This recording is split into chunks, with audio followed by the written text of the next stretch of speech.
Hi everybody, and welcome to the OpenECRI midweek market commentary for the 17th of July. My name's Simon Clark from Trade with Precision, and I'll be discussing the markets that are of key interest right now. Now the first market I'm going to take a look at today is the NQ. This is the NASDAQ, the mini NASDAQ futures contract. And I'm just going to talk through the timeframes and show you a setup that's in the process of setting up here on the much lower timeframes on the 60-minute chart. But it's all in context with the current trend.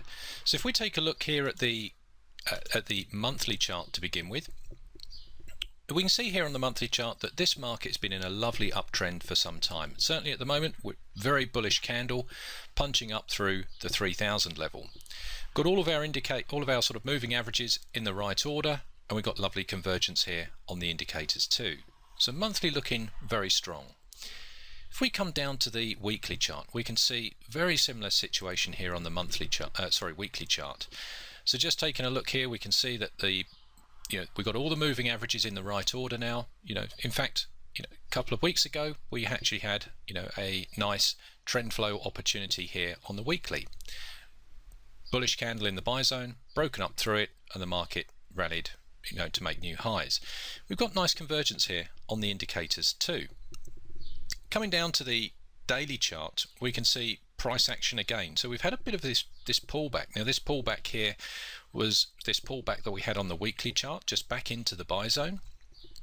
So obviously we can see that's a bit further of a pullback here on the daily chart, but since then we've had a lovely bullish momentum, almost not a down day in it. We've had very bullish days as prices rallied on to make new highs. Our moving averages almost back in the right order again, and certainly very strong momentum here on the indicators too.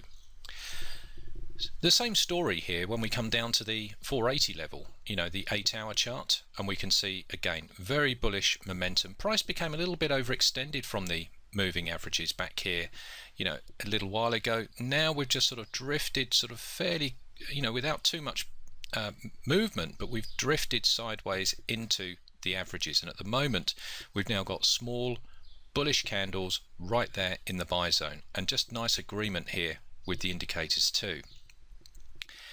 So what I'm looking at here, just bear in mind that here at the moment we've got sort of trend flow trading setups setting up here on the 480 chart. If we come down to the lower time frames and we take a look at the levels like the 60-minute chart, what I've done is I've blown this up just to take a look here at what's happening here in price.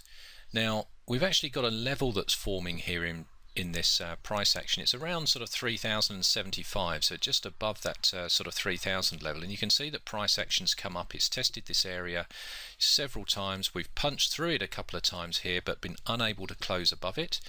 Had a bit of a pullback, come back and retested it again, and now we're retesting it again as well. So we're retesting this level multiple times. There's multiple tests through here.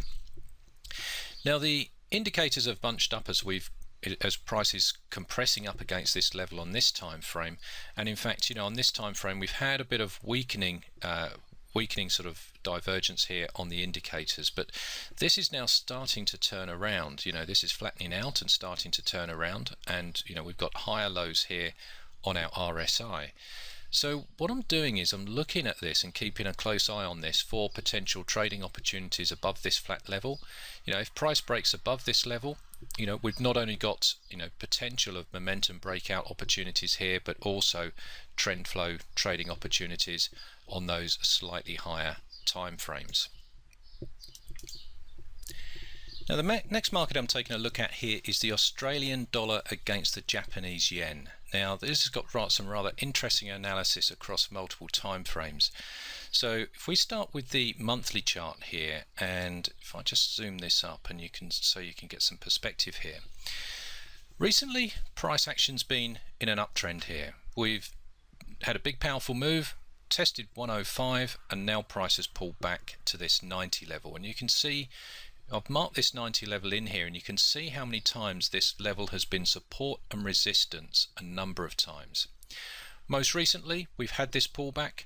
Currently at the moment we've got a bullish candle right there in the buy zone, right there above, just sitting on top of this 90 level, with nice convergence on our indicators and all of our moving averages fanning in the right order. So I know we're halfway through the month at the moment, but we've almost got a trend flow sort of set up here on the monthly time frame there.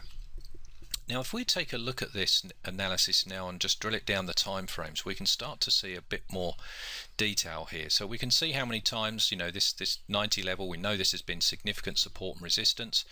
We see the pullback back to this level, and since we've touched this level, now price action is starting, you know, to look a little bit more bullish here, and it's testing this level along. Moving average, or the indicators, are just sort of converging with price, which is which is looking quite good. So if we come down again to the daily chart now, we can see here on the daily chart we've marked in the 90 level here. We can see how many times that price actions to come down. It's just broken underneath this level, came back up, broken above it, and now come back and retested it, and then retested it again a number of times. On the third test, it's now rejected this level, and it's now starting to push up to the high side. We've got some nice bullish momentum on the indicators too, so it's looking rather bullish. If this actual price action continues to break above this previous high here, you know, just here, then my expectations are that we would at least get a test up to the next support and resistance levels, maybe, and if we break through these, you know, possibly a retest up here towards the old highs. So we've got another couple of levels that we can see here on the daily chart on these lower time frames. So sort of 95 and the 97 level have been previous support and resistance, particularly this 97 that you can see through here. Now if we come down to the time frames, lower time frames even still, if I take a look down here to the likes of even the 15-minute chart, you can start to see here on the 15-minute chart we've also got a bit of a flat level forming here in price, just under the 92 level. So price has tested this level a number of times, and we're right there at the moment, and sort of moving averages right in the right order, and also nice convergence to the indicators too. So I'm keeping a close eye on this market. You know, it looks like there could be some trend flow opportunities to the high side on these lower and medium term high time frames. Okay, the last market I'm going to take a look at today is pound yen. Now if we take a look here at the monthly chart, we can see that, you know, here on the monthly chart we just started to, you know, bottom out here. You know, price has tested this 120 level, you know, numerous times across here. We started to bottom out. Moving averages just about coming round almost into the right order. We started to get the starts of a trend here with higher highs and higher lows. Certainly got some nice bullish momentum here in our indicators, indicating we nice buying momentum coming into this market for some time. Now if we come down to the weekly chart, we can start to see some rather interesting levels forming here in price. So we can see at the moment we've got nice clear uptrend, nice high highs and high lows, moving averages all in the right order, nice convergence here on our indicators. But also if we take a look at these levels now, I've got these levels are marked in at 140, 146 and 150, and you can just see how price has now reactions now occurred. So we've come up, we've tested 146, which has been prior support and resistance through here. It's come back down, it's found support at 140, which again has been another strong support and resistance level right the way through here. Retested it a second time before pushing up again. We've come back and retested 146 here again. We've hovered above this 150 level for a period of time, broken underneath it, and now we've got some nice small candles occurring right in that buy zone. And we're, at the moment this week, we're sitting there with a nice bullish candle right in the buy zone, right on top of this 150 level. So it's certainly looking rather nice. If we come down here to these lower time frames, so take a look here at the daily chart, we can see that, you know, we've certainly had the formation of higher lows in this price action, even though we haven't been making higher highs, and we've also got nice convergence on our indicators too. So what I'm looking at is if we come down to the lower time frames even still, taking a look here at the 60-minute chart, we can see that we've had this big powerful move up today. This has been caused by some news. So what I'm expecting is that, if price runs out of steam in here and we get a bit of a pullback, then I'll be looking for opportunities around the sort of 50 to 61% pullback area.